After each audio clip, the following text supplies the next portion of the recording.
Joining us now from Los Angeles is Leslie Marshall, a liberal radio talk show host. Leslie, all right, so I'm watching these two sounds on tape shots, and I see Janet Napolitano telling me everything worked fine on Sunday, and then today she came and said, boy, I'd be out of my mind if I said everything worked fine. Where is the confidence? She said, you have to have confidence in flying. Frankly, I don't. Should I?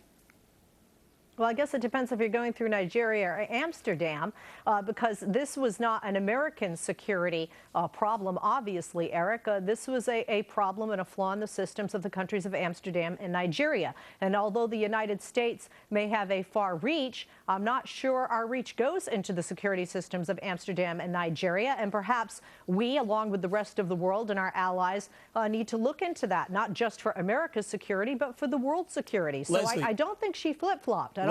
Oh, she did. Well, on one hand, on Sunday, she said it worked. On Monday, she said it didn't. That's a clear flip-flop. Here's the question. Is she talking about foreign security or American security? It doesn't matter. That flight was bound for Detroit. That was going to be over U.S. airspace and was. I think it doesn't matter. Here's the question, though. The guy, a 23-year-old, his father called the U.S. Embassy and said, hey, my son is being radicalized in London.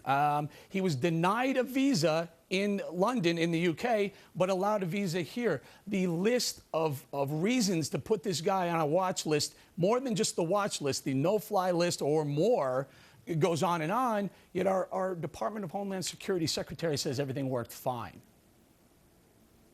Well, no, you're saying she didn't this morning, according to the clip that I just saw.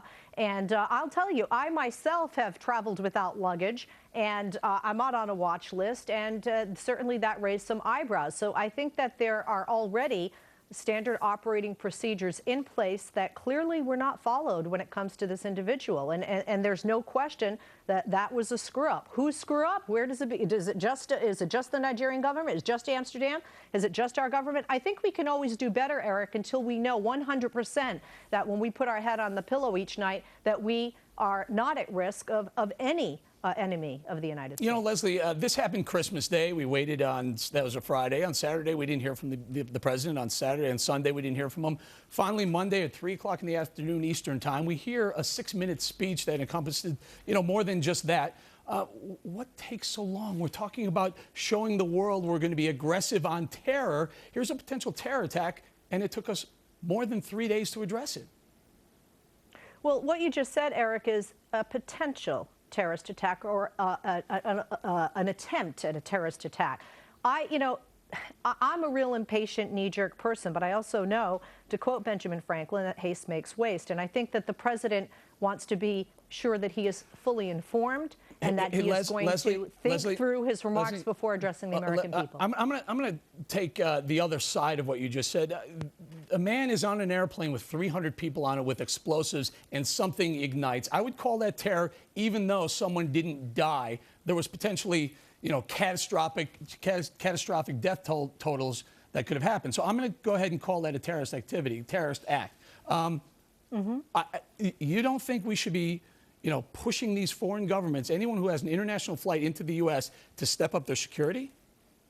That's not what you asked me. You asked me why did it take a few days or so long for the president to respond and to say something. I don't see whether he spoke 5 minutes later, 5 days later, 5 hours later, where that makes the difference. The incident was a thwarted terrorist attack, and we can only commend the people on that plane, the people of the airlines, the passengers, marshals, etc., for doing a great job after this man slipped through the cracks, if you want to say, for lack of a better phrase, through the airports in Nigeria and Amsterdam coming into the United States. Leslie, bound for Detroit. Do we tell al-Qaeda, do we tell the terrorists, the jihadists of the world that we're going to be tough on terror if it takes us 3 days to respond to a potential terrorist attack?